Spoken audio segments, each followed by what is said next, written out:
Hello යාළුවනේ ඉතින් කට්ටියම සාදරයෙන් පිළිගන්නවා. අනේ ඉතින් ඕගොල්ලෝ එනකන් ආසාවෙන් බලන් ඉන්න බණී කිට් එක. බණී කිට් එක හරියටම එන ඩේට් එකයි පැය ගානයි ඔක්කොම එක්ක ඉතින් ඔන්න වීඩියෝ එකක් කරගෙන ආවා පොඩි වීඩියෝ කරලා.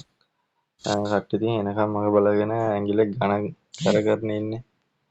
ඔන්න ඉතින් මචං අපිට ෆයින් ලෙවල් 7 8 තියෙන කට්ටියට දැන්ටම ඇවිල්ලා තියෙන මචං බන්ඩල් එකේ එන ඩේට් එකයි පැය ගානත් එක්ක. මේ බනී බණ්ඩල ගැලක්සි බනී බණ්ඩල් එක එනවා කියනවා මචං. ඉතින් තව දවස් 2යි පැය 1යි මිනිත්තු 53යි තත්පර ගානකින්. ඒ කියන්නේ හෙට නෙමෙයි අනිද්දා. අනිද්දා මේ බණ්ඩල් එක උදේ එන්නේ. උදේ 10 මාට්ට වගේ මම හිතන්නේ එන්නේ. ඉතින් උදේවරු එනවා කියන්නේ ඉතින් වාසි මේ බණ්ඩල් එක මචං. ඉතින් අපිට ඔයගොල්ලන්ට මතකද ගෝල්ඩන් ක්‍රිමිනල් ආව? මට හිතෙන්නේ ওই විදිහට එයි කියලා. මොකද මේ බණී කිට් එකේ තියෙනවා මචං මේ පැත්තෙන් ඔයගොල්ලන්ට වෙන ඇති ෆස්ට් එඩිටින් කෝඩ් කියලා. ඒ කියන්නේ අර ක්‍රිමිනල් ගද්දී අපි 10 වෙනියට ගත්තා නම් අපිට අංකයක් හම්බුනේ 10 කියලා.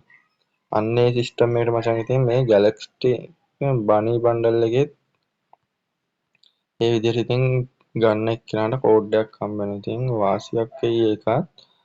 මේ බණ්ඩල් එක මට මතක විදිහට නම් මට ගියා ක්‍රිමිනල් ගන්න ජෙම් 5500ක් බනී බණ්ඩල් එකක් කියන්නේ. ඉතින් ඒ ගාන ජෙම් ටිකක් කියයි. ඉතින් කට්ටියෙන් টොප් අප් එකක් එහෙම දාලා රෙඩි කරලා තියාගන්න.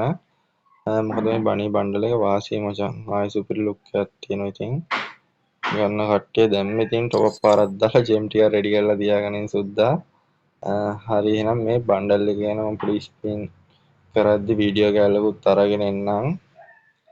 හරි එහෙනම් කට්ටිය ඉතින් රෙඩි වෙලා ඉන්න. තව දවස් 2යි පැයයි මිනිත්තු 56යි තත්පර ගානකින් බණ්ඩල් එක එනවා. එහෙනම් කොම්බලෝ අපි ගියා.